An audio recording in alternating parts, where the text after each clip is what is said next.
जय हिंद साथियों। स्वागत है आप सभी का आज की इस क्लास में। आज की इस क्लास में हम अलंकार के जो आगे भेद हैं उनको अध्ययन करेंगे। तो चलिए हम क्लास को स्टार्ट करते हैं। इसमें आगे जो अलंकार है उसका नाम है संदेह अलंकार। संदेह का शाब्दिक अर्थ क्या होता है? संशय होना, किसी चीज़ में होने की और ना होने की दोनों प्रकार का भाव होना क्या कहलाता है? हमारा संदेह कहलाता है। तो जहाँ अति सादृश्यता के कारण उपमेय और उपमान में संदेह या संशय की स्थिति बन जाती है, तो उसे ही अपन क्या कहते हैं? संदेह अलंकार कहते हैं। तो पहले तो आप ये जानेंगे इसमें कि उपमेय क्या होता है और उपमान क्या होता है। देखिए, जब दो वस्तुओं की आपस में तुलना की जाती है, जिसमें एक वस्तु क्या होती है? छोटी होती है और दूसरी वस्तु कैसी होती है? बड़ी होती है। तो बड़ी वस्तु से ही हम क्या करते हैं? छोटी वस्तु की तुलना करते हैं। तो जो बड़ी वस्तु है वह क्या होता है? उपमान होता है, और जो छोटी वस्तु होती है वह क्या होती है? उपमेय होती है। जैसे यदि मैं कहूँ कि मेरा घर ताजमहल जैसा, तो घर कैसा है मेरा? ताजमहल की तरह। तो ताजमहल बड़ा है, घर कैसा है? छोटा है। तो जिसकी हम तुलना करते हैं वह उपमेय होता है, और जिससे हम तुलना करते हैं वह उपमान होता है। तो इस तरह आप इसमें याद रख सकते हैं। तो संदेह अलंकार में क्या होता है? परिभाषा के आधार पे कि जो उपमेय होता है इसमें ही क्या होता है? उपमान के होने की क्या हो जाती है? संभावना, या फिर जो संदेह होता है वह होने लगती है। उसी को अपन कहते हैं संदेह अलंकार। जैसे उदाहरण पढ़ते हैं अपन कि सारी बीच नारी है या नारी बीच सारी है, कि सारी की ही नारी है, कि नारी की ही सारी है। तो इसमें दो चीज़ें हैं, सारी और नारी, मतलब साड़ी और नारी के बारे में बातें हो रही हैं यहाँ पे। तो इसमें बिल्कुल भी हमें समझ में नहीं आ रहा ठीक से कि नारी सारी है या सारी नारी है। मतलब जो उपमेय है और जो उपमान है दोनों में कैसी स्थिति बनी हुई है? संदेह की या फिर संशय की। तो इस वाले काव्य में हमारा कौन सा अलंकार हो जाएगा? संदेह अलंकार हो जाएगा। आगे है इसमें दूसरा उदाहरण कि वह पूर्ण चंद्र उगा है या किसी का मुखड़ा है। तो ये पूर्ण चंद्र की तुलना किससे की जा रही है? मुखड़े से। लेकिन हम इसमें ये नहीं समझ पा रहे कि पूर्ण चंद्र है या फिर वो मुखड़ा है। दोनों में क्या है? संभावना है या फिर संदेह की स्थिति बनी हुई है। इसलिए इस वाले काव्य में भी क्या हो जाएगा? हमारा संदेह अलंकार हो जाएगा। अगला उदाहरण है, यह काया है या शेष उसी की छाया, क्षण भर उसकी कुछ समझ ही नहीं आया। इसका मतलब क्या है? एक तो काया मतलब शरीर को क्या बोलते हैं? काया। और एक क्या है? उसकी छाया। तो दोनों में अंतर स्पष्ट नहीं हो पा रहा है, संदेह की स्थिति बनी है। तो इस वाले काव्य में भी क्या हो जाएगा? हमारा संदेह अलंकार हो जाएगा। ठीक है। आगे है इसमें विभावना अलंकार। विभावना अलंकार का अर्थ होता है कि जब कारण के ना होने पर भी कार्य के होने का वर्णन होता है, तो वहाँ उसमें विभावना अलंकार होता है। किसी काम को करने की आपको आवश्यकता नहीं है, फिर भी आप उस काम को करना चाह रहे हैं, उसमें होने की संभावना देख रहे हैं, और जब उसकी वर्णन होता है तो उसी का नाम होता है विभावना अलंकार। जैसे प्यास मिटी पानी बिना मोहन को मुख देख। मतलब प्यास लगी है पानी को, और हमें ग्रहण क्या करना है? पानी। लेकिन आपने देख क्या लिया है? मोहन। मतलब जो भी उसका प्रिय व्यक्ति है जिसको वो जानता है, यदि उसे देखकर उसकी प्यास मिट जाती है। तो देखने की मतलब पीने की जरूरत नहीं है पानी की, फिर भी उसमें वो क्या कर रहा है? देखने का भाव व्यक्त कर रहा है। दूसरा है बिनु पग चलई सुनई बिनु काना, कर बिनु कर्म करे विधि नाना। इसका मतलब है कि पैर नहीं है फिर भी चल रहा है, कान नहीं है फिर भी सुन रहा है, फिर यहाँ पे हाथ नहीं है फिर भी वो, ये कर मतलब होते हैं हाथ, फिर भी कर्म कर रहा है, विविध प्रकार के, अलग अलग प्रकार के। तो इस काव्य में भी क्या है? कार्य करने के होने का वर्णन किया गया है। मतलब संभावना नहीं है फिर भी वो काम हो रहा है, तो वहां पे क्या होता है? हमारा विभावना अलंकार होता है। ठीक है। अगला अलंकार है इसमें विशेषोक्ति अलंकार। ये जो अलंकार होता है हमारा, सबसे पहले तो ये विभावना अलंकार का विलोम होता है। क्या होता है? विभावना अलंकार का विलोम, जस्ट उसका उल्टा होता है। तो सबसे पहले तो यही बात आप इसमें याद रखेंगे। आगे है इसमें कि जब कारण के उपस्थित होने पर भी कार्य के होने का वर्णन नहीं होता है। ऊपर वाले में था कि कारण नहीं था करने का फिर भी काम कर रहे थे, तो वो था हमारा विभावना। और जब यहाँ पे कारण है और फिर भी आप उसमें काम नहीं कर रहे हो तो वहाँ पर होता है विशेषोक्ति अलंकार। जैसे देखो दो दो मेघ बरसते, मैं प्यासी की प्यासी। मतलब यहाँ पे कारण क्या है कि मेघ बरस रहे हैं, पानी हो रहा है आसपास, तो आप अपनी प्यास को बुझा सकते हैं, लेकिन फिर भी क्या बोल रहा है, मैं प्यासी की प्यासी। कारण के होने के बाद भी यहाँ पे उसका वर्णन नहीं हो रहा है। दूसरा है कि पानी विच मीन प्यासी। मतलब जो मछली है पानी के अंदर है फिर भी वह प्यासी है। और मोहे सुने सुने आबे हंसी। मतलब ये दृश्य देखकर मछली को देखकर कवि क्या करता है कि वो पानी के अंदर है फिर भी क्या है, अपनी प्यास वो नहीं बुझा पा रही है। मतलब वहाँ उसके होने, कार्य के होने का या उपस्थित रहने का है, लेकिन उसका वर्णन करने का भाव नहीं है। आगे है नीर भरे नित प्रति रहें, तऊ न प्यास बुझाई। नीर मतलब होता है जल, जल भरे हुए हैं आसपास फिर भी आपकी क्या है, प्यास नहीं बुझ रही है, कि कारण के होने पर भी और उस पर वर्णन नहीं कर पाते हैं, तो वहाँ पे क्या होता है, विशेषोक्ति अलंकार होता है। तो दो बातें आप इसमें याद रखेंगे कि जब कारण के उपस्थित नहीं होने पर कार्य होता है तो वहाँ पर विभावना अलंकार होता है, और जब कारण के उपस्थित होने पर भी काम ना करें, उसके होने का वर्णन नहीं होता है, तो उसे विशेषोक्ति अलंकार कहते हैं। यह विभावना अलंकार का विलोम होता है। ठीक है, आगे है अगला इसमें विरोधाभास अलंकार। समझ में आ रहा है, विरोध और आभास, अर्थात जहाँ वास्तविक विरोध ना होने हुए भी उस विरोध का हमें क्या होता है, आभास प्रतीत होता है। मतलब ऐसे वाक्य जिनमें वास्तविक विरोध नहीं है लेकिन हमें अपने आप ही अंदर से महसूस होने लगेगा कि उसमें कहीं ना कहीं क्या हो रहा है, विरोध हो रहा है, तो वहाँ पर क्या होता है, विरोधाभास अलंकार होता है। उदाहरण है इसका कि शीतल वाणी में आग लिए फिरता हूँ। अब यहाँ पे शीतल वाणी बोलकर वो विरोध नहीं कर रहा है, लेकिन फिर भी उसके जो वचन हैं वो इतने हैं कि जो आग उगल रहे हैं, उनको देख के हमें लग रहा है कि कहीं ना कहीं इसमें क्या है, विरोध हो रहा है। तो इस वाले काव्य में क्या हो जाएगा, विरोधाभास अलंकार हो जाएगा। अगला है मीठी लगे अखियन लोहाई। दूसरा है इसका कि मैं अंधा भी देख रहा हूँ, रोती हो तुम रोती हो। ठीक है, तो यहाँ पे विरोध होने का भाव नहीं है, फिर भी विरोध का क्या हो रहा है, आभास हो रहा है। एक और है वह जीता ही मरा, देश का प्रेम न जिसमें भरा। तो ये सारे के सारे जो काव्य मैंने लिखे हुए हैं, इन सभी में क्या होगा, हमारा विरोधाभास अलंकार होता है। ठीक है, अगला है इसमें अपनहुंती अलंकार। ये अलंकार नया है और आपके एग्जाम के लिए इम्पोर्टेंट है, क्योंकि आपके सिलेबस में इसके बारे में दिया हुआ है। तो जहाँ किसी काव्य में उपमेय को निषेध मानकर उपमान की स्थापना की जाती है, वहाँ हमेशा उपहंतु हुति अलंकार होता है, अपहंतु अलंकार होता है। इसका मतलब सत्य बात को छिपाकर आपको उपमान के बारे में बताया जा रहा है, तो वहाँ पे क्या होता है, अपनहुति अलंकार होता है। जैसे संसद से जनप्रतिनिधि गायब, बैठे कुछ मक्कार हैं। जनप्रतिनिधि का मतलब क्या होता है कि जो जनता के सेवक होते हैं, जो जनता का प्रतिनिधित्व करते हैं। तो जब कोई व्यक्ति अपना काम करवाने के लिए सांसद या संसद में या सांसद के पास जाता है, जो हमारे प्रतिनिधि हैं, और उनसे काम कराने गए और वो क्या हो गया, वहाँ पे गायब। मतलब क्या हो रहा है, उपमेय क्या हो गया, गायब हो गया, या निषेधता के बारे में बात कर रहे हैं। और बैठे कुछ मक्कार है, मतलब आपका काम ही नहीं कर रहे हैं वो। तो यहाँ पर उपमेय की क्या है, निषेधता, और उपमान की क्या की जा रही है, स्थापना। अगला है नहीं सकी राधा बदन ये है पूनों का चांद।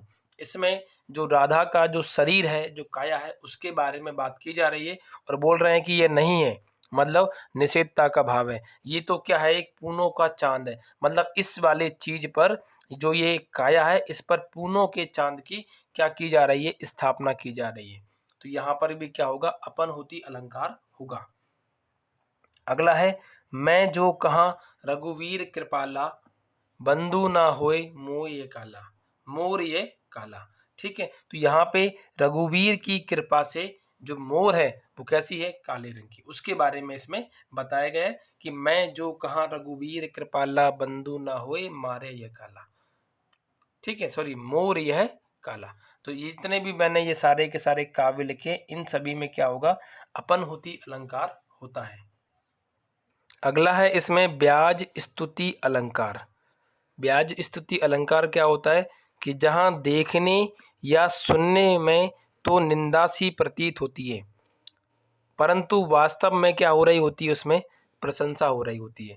इसका मतलब है आपको देखने, कोई आपसे बातचीत कर रहा है, आपकी प्रशंसा कर रहा हो, या फिर सुनने में आपको लगेगा कि ये हमारी निंदा कर रहा है, लेकिन वो आपके लिए क्या कर रहा है, प्रशंसा कर रहा होता है वास्तव में। तो उसी को अपन क्या बोलते हैं, ब्याज स्तुति अलंकार कहते हैं। जैसे काशीपुरी की कुरीत महा, मतलब ये क्या हो गई, इसकी बुराई, क्योंकि निंदा, कुरीति मतलब क्या होती है, बुरी बातें, बुरी रीति, कि काशी की जो रीति है कैसी है, वह बुरी है।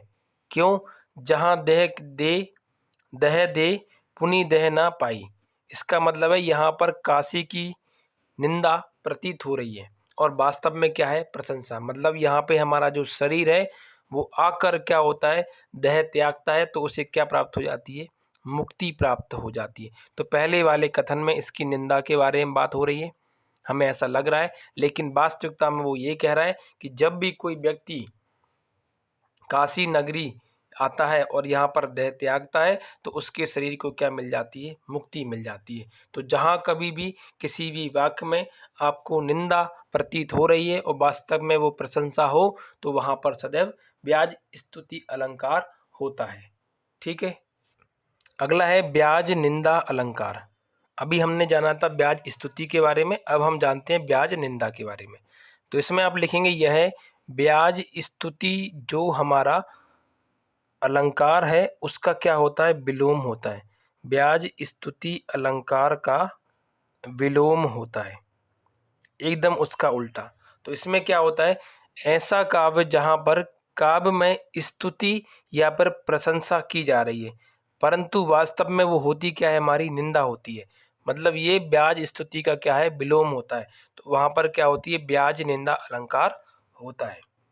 याद रखेंगे इस बात को आप। जैसे उदाहरण में लिखा गया है कि नाक कान बिनु भगिनी निहारी, क्षमा कीन्ही तुम धर्म विचारी। मतलब यहाँ पर रावण की निंदा हो रही है और देखने में क्या लग रहा है कि क्या है, वो प्रशंसा है। मतलब देखने में आपको लग रहा है कि बोल रहे हैं कि यहाँ पर हो रही प्रशंसा, मतलब किसी व्यक्ति की आप प्रशंसा कर रहे हैं और वास्तविकता में उसी प्रशंसा में क्या छुपा हुआ है, निंदा का भाव। तो वहाँ पर क्या होता है, ब्याज निंदा अलंकार होता है। तो इस तरह से आज की इस क्लास में हमने शेष बचे हुए जो अलंकार के प्रकार थे उनके बारे में अध्ययन किया। ठीक है। अब आगे हम इसमें अलंकार से संबंधित जो महत्वपूर्ण प्रश्न है उनको हल करते हैं। सबसे पहला प्रश्न है इसमें, अलंकार शब्द की उत्पत्ति हुई है अलम धातु से, अतम धातु से, अनस से, अदम से। तो सही क्या होगा, अलम धातु से। इस प्रश्न का सही उत्तर हो जाएगा अलम धातु। दूसरा प्रश्न है, काव्य में जहाँ किसी विशिष्ट शब्द प्रयोग के कारण सौंदर्य में वृद्धि होती है, किसके कारण, विशिष्ट शब्द के प्रयोग के कारण सौंदर्य में क्या होती है, वृद्धि होती है या चमत्कार उत्पन्न होता है, तो उसे हम कहते हैं शब्दा अलंकार। तो इसका सही उत्तर होगा शब्दा अलंकार। अगला प्रश्न है, काव्य में जहाँ अर्थ का चमत्कार होता है, जहाँ शब्द के अर्थ का चमत्कार होता है वहाँ अलंकार होता है, तो उसे कहेंगे अपन अर्था अलंकार। अगला प्रश्न है इसमें कि जिस रचना में व्यंजन वर्ण या वर्ण समूह बार बार आते हैं वहाँ अलंकार होता है। तो जिन रचनाओं में वर्णों का बार बार क्या होता है, पुनरावृत्ति होती है, उनमें हमेशा क्या होता है, अनुप्रास अलंकार होता है। अगला प्रश्न है, जहाँ किसी रचना में प्रशंसा की जाए परंतु वास्तव में वह क्या होती है, निंदा होती है। अभी थोड़ी देर पहले ही पढ़ के आए हम ये कि प्रशंसा हो रही है परंतु वास्तव में क्या होती है, वो निंदा होती है, तो उसे अपन बोलते हैं ब्याज निंदा अलंकार। देखो नाम से पढ़ सकते हैं आप, वास्तविकता में क्या हो रही हो, निंदा, और वैसे क्या की जाए, प्रशंसा, तो ब्याज निंदा। वास्तविकता में क्या हो रही है, स्तुति, मतलब आपकी क्या की जा रही है, प्रशंसा, लेकिन आपको लग क्या रहा हो उसमें कि निंदा हो रही है, लेकिन है एक्चुअल में क्या, प्रशंसा, तो उसे बोलते हैं ब्याज स्तुति। तो इन्हीं नाम से आप इन्हें पढ़ सकते हैं। ठीक है, तो इस वाले प्रश्न का सही उत्तर हो जाएगा ब्याज निंदा।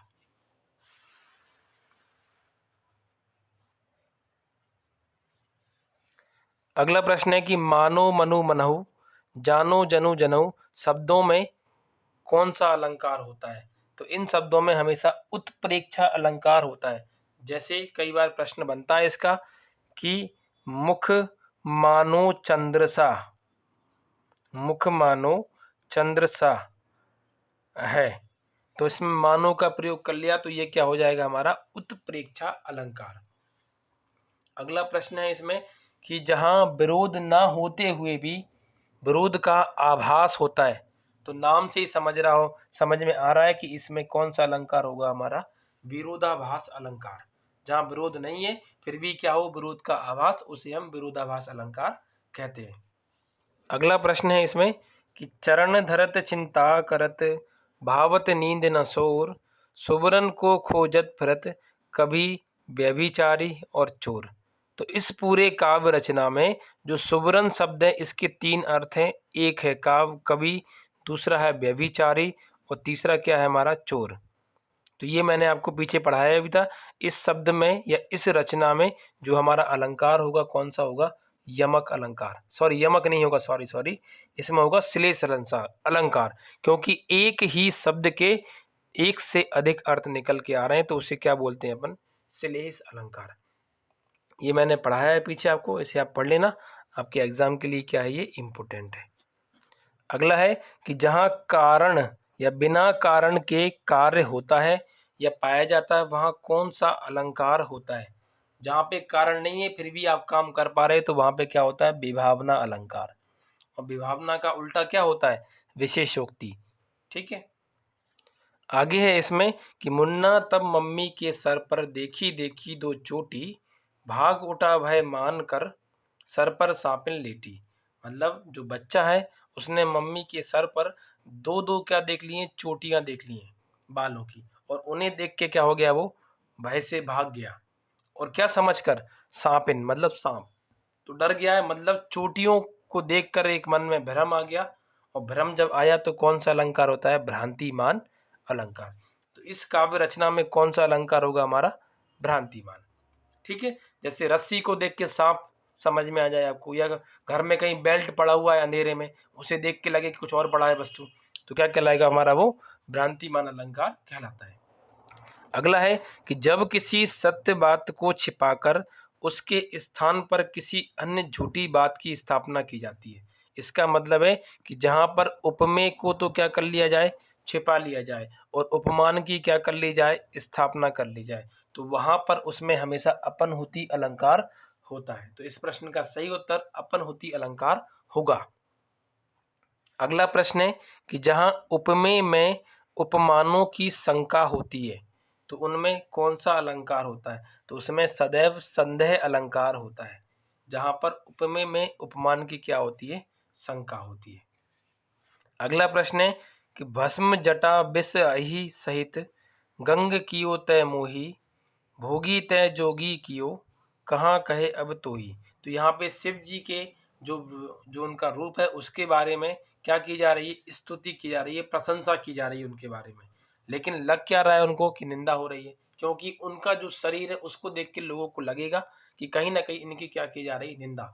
तो मैंने पीछे पढ़ाया था आपको, जहाँ प्रशंसा की जाए फिर भी लगे अंदर से क्या कि उसमें क्या हो रही है उसकी निंदा की जा रही, तो वहाँ पे क्या होता है हमारा ब्याज स्तुति अलंकार होता है। तो इस प्रश्न का सही उत्तर हो जाएगा ऑप्शन नंबर बी। अगला प्रश्न है इसमें यह काया है या शेष उसी की छाया क्षण भर उसकी कुछ समझ में नहीं आया। ये मैंने कुछ समय पहले आपको पढ़ाया था कि इसमें संदेह का भाव उत्पन्न हो रहा है, तो इसमें कौन सा अलंकार हो जाएगा संदेह, जहाँ पर उपमेय में और उपमान में अति सादृश्यता के कारण आपको समझ में नहीं आए कि कौन उपमेय है और कौन उपमान है, संदेह की स्थिति बन जाए तो वहाँ पे संदेह अलंकार होता है। अगला प्रश्न है इसमें कि भर लाऊं सीपी में सागर, सीपी मतलब क्या होती है सीप या मोती, उनमें क्या भर के लाना है आपको सागर। प्रिय मेरी अब हार विजय क्या, मतलब यहाँ पर छोटी चीज में बड़ी चीज को रखने को लेकर बात की जा रही है।